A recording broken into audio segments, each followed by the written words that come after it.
So I don't know if I've ever shared this, and I want to make sure that I'm on record today because it's giving me shivers to relive this, but there is a valuable lesson to learn here in history. So take a look at your screen. This is the Spanish flu. You know, it took a once-in-a-century event, such as what we saw last March, and are coming out of right now, to introduce the legitimacy of things like UBI and stimulus checks and actually helping out people to get them lifted up and out of poverty. Who knows if governments would have ever gotten around to legislate and put into law stimulus checks or to conduct successful UBI pilot programs. There's been a number of pilot programs that have shown it is a success.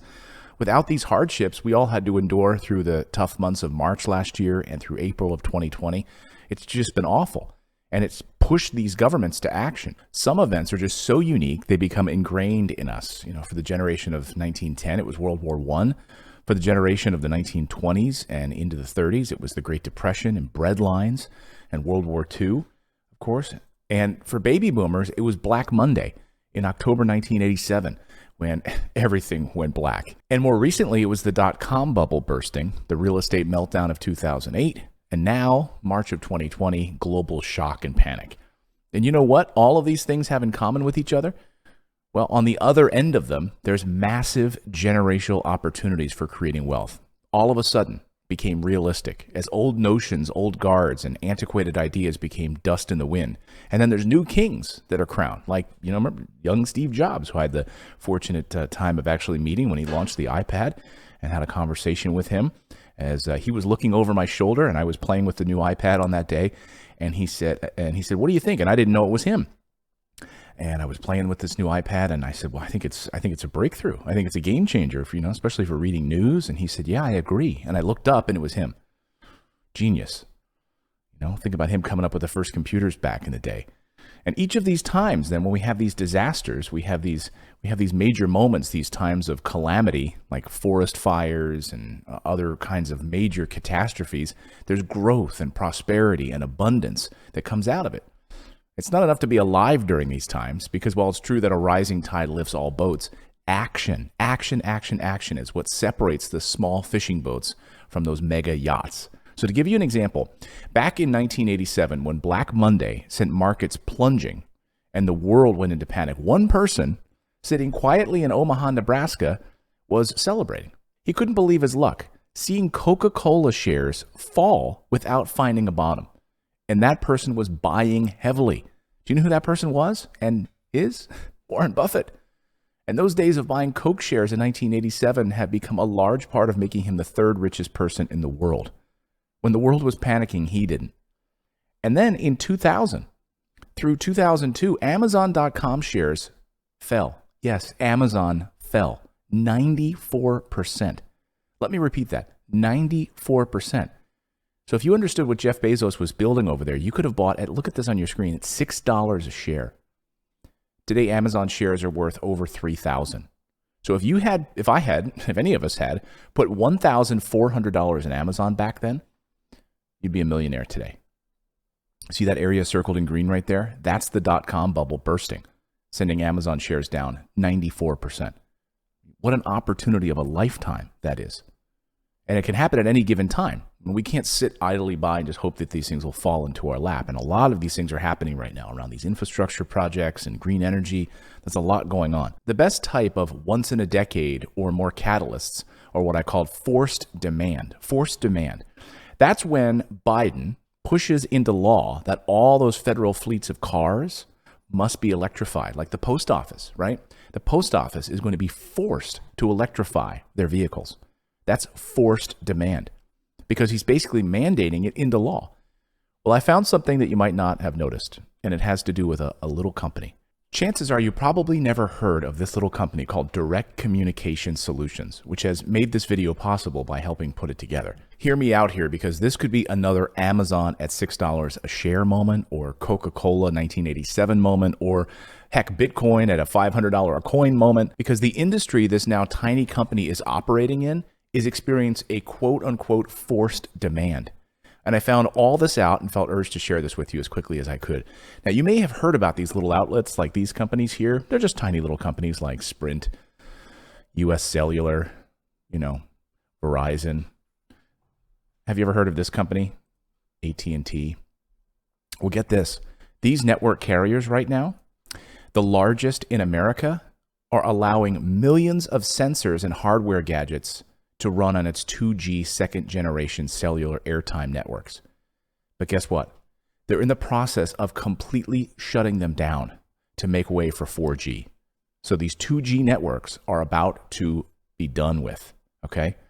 Do you remember the lines outside of Target, Walmart, and Costco last year when the government told everyone to stay home? They basically forced demand, an entire nation to go shopping for groceries. That's forced demand. And the beneficiaries are the businesses who sell these essential products like toilet paper and Lysol wipes. Remember that? People were hoarding Lysol wipes and toilet paper. Well, guess what? There are millions of these sensors that this 2G network runs on, and they're being forced into retirement.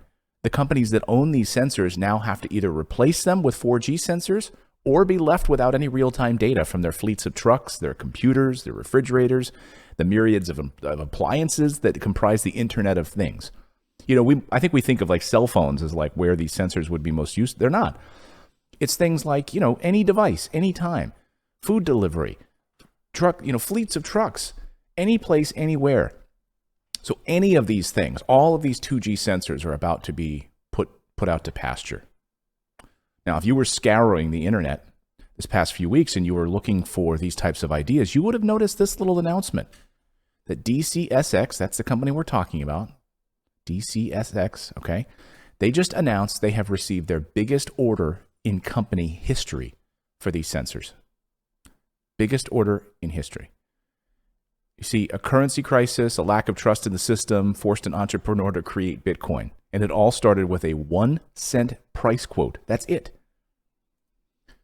Today, Bitcoin is north of $55,000. Actually, this morning it hit 60,000. And, you know, I have a friend who I wish I would have gotten in on Bitcoin at that stage. You know, I did. I got in when it was really, really low, but I only bought a little bit.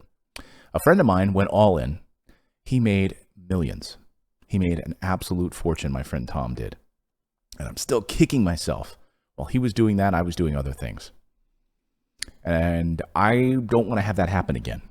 So I can see the writing on the wall with DCSX and the migration from 2G to 4G just as clearly as you can see it now with this Bitcoin moment.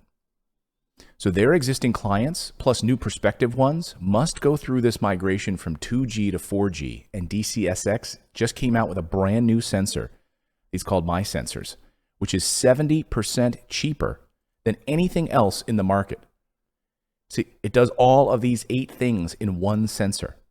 It has proximity, motion detection, open and door closing, pressure, humidity, temperature, light detection, all in one sensor. And 70% cheaper than anything else in the market. No wonder they just had their biggest order in history. So think of this for a moment. This is a proprietary sensor. It's 70% cheaper. The company just received its largest order in company history. And right now, what is crucial for big business? To keep track of big data via real-time feedbacks, okay? Real-time feed from sensors, the Internet of Things. They want to be able to track this. You know, what I learned from Warren Buffett in 1987, from Amazon in 2001, and from friends of mine who made a fortune in Bitcoin in the early days, from the forced lines outside Walmart last year, and from the introduction of stimulus checks for the first time in history, that this is something worth looking into. When DCSX agreed to be featured here so I could share their story in this sponsored fashion, I was honored. And that's because the founder of the company, who also acts as the CEO, owns 34% of the outstanding shares of the company. You know what that means? That means he believes in it so much that he's never sold any of his shares. This is a company he has put his heart and soul into, and he has more skin in the game than anyone else. So he will actually come on the live show tomorrow, and I'm going to be asking him questions about the trajectory of this company, especially when a direct competitor of them just sold their business for $400 million, basically leaving them as one of the only in the field now. Direct Communication Solution is only a $30 million valuation. So when you look at overall, in comparison, you do the math on that, folks. This company is run by a person who has millions of dollars of his own fortune tied into it. They developed a proprietary sensor that does the work of 8 older sensors and is 70% cheaper. Therefore, Verizon, AT&T, and these other giants are basically shutting down 2G networks, forcing potential DCSX clients to replace their sensors to 4G, which DCSX offers. And the company's current valuation couldn't be cheaper. Look at this. I mean, this is Friday, folks, on close. $1. 1.5. This is the type of moment. I mean, we were talking about Amazon at $6 a share. Look at this, $1 a share. This, does not come around very often. If you want to trade this stock, you'll need to use one of the bigger exchanges because it is an OTC stock. So I use E-Trade. You can use Fidelity, Scottrade, or Ameritrade, or any of those bigger brokerages. But to trade DCSX, and that's the code in the United States, DCSX, you'll need to use one of those bigger brokerages. So folks, I'm just telling you to take a look at this opportunity right now. And I think this is a once in a lifetime opportunity to get in on a stock at this kind of level with the amazing upside potential of this new 4G rollout with all of these sensors built into one proprietary 70% cheaper sensor, and no one else is doing it. I wanted to bring this to you. I'd love to hear your comments. Drop them in the field below, and we will see you on the show bright and early first thing tomorrow morning at 9 a.m. Eastern Time. Make sure you subscribe and turn on the little bell notification so you'll be notified when we go live. Much love to all of you. We'll see you next time.